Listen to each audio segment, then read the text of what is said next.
name is Braden Buegeler, and I want each of you to do something for me tonight. I would like you to think of something that would cause you immense amounts of pain or discomfort. Now, I'm sure we all have ideas, but was anybody thinking about the 9-month-long struggle that is pregnancy? It comes with headaches mentally, physically, literal, and figuratively.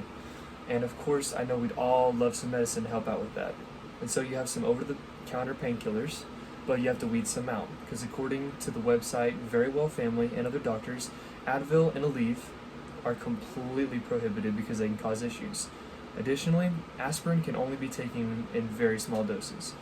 So, the last one that seems to be safe that you can take is Tylenol. Well, that is until recent accusations. Currently, Tylenol products have been accused of affecting pregnant women by giving their babies autism or ADHD down the line. But is the acetaminophen to blame? I've gathered information about the issue from various sources, even including a friend that is closing the end of her studies to become a special education teacher. So we'll look at her opinions and some other findings that I found, and we'll see if there's a real connection between the diagnosis and the medicine. So specifically, we'll be looking at tests run and possible factors and facts that can weed out or eliminate those tests from being relevant. And we'll also be looking at the current state of the lawsuit, and we'll be looking at opinions from other people to see what other people think. So, to dive into the issue, what are people claiming the issue is with Tylenol products? Well, let's start off with the tests. There have been a handful of tests done drawing possible connections between the disabilities and the painkillers.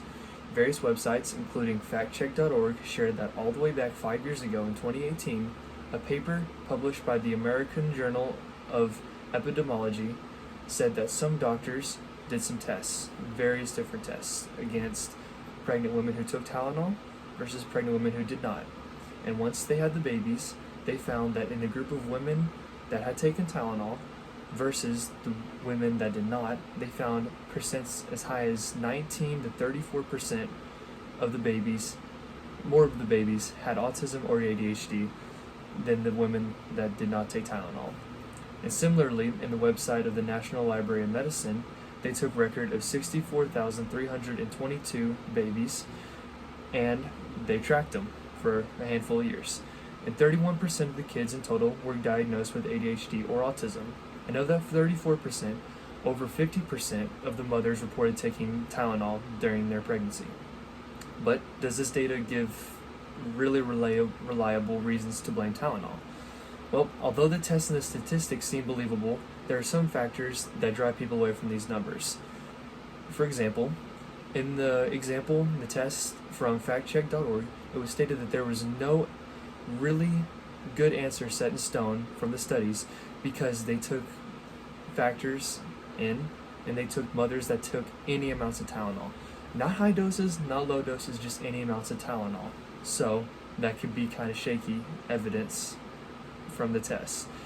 Similarly, in the tests run from the website that I found of National Library of Medicine, they did not quite take in the fact that Tylenol is really the only over-the-counter medicines with no restrictions on taking it during the pregnancy, leading many mothers to take it due to lack of options.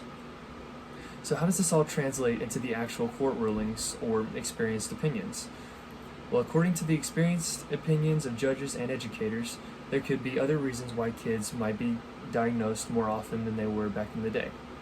So, at the moment, the current lawsuit, according to the website Miller and Zois Attorneys at Law, the lawsuit is continuing over whether Tylenol products should come with a label discouraging pregnant women to take them or not. What I gathered from their website is that there is an increase in pending cases very recently, as close as the past 3 months.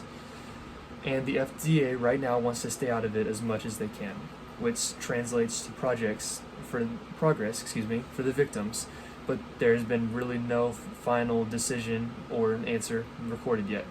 I also reached out to a friend of mine, a woman in her final years of studying to become a teacher for the special education students. I told her about the topic and I asked her opinion about it, and I asked whether she thinks it's legit or not. And although she did have some thoughts, she did express her feelings about medicines causing disabilities, and she stated that it could be one-dimensional and they are usually disproven, but doesn't mean that connections between the two are impossible.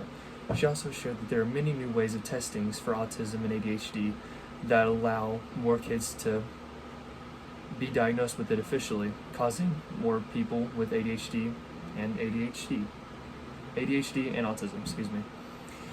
So, with more prevalent testings for autism and ADHD and unfinished court cases, it is hard to tell if there's a real connection between the medicines and the disabilities.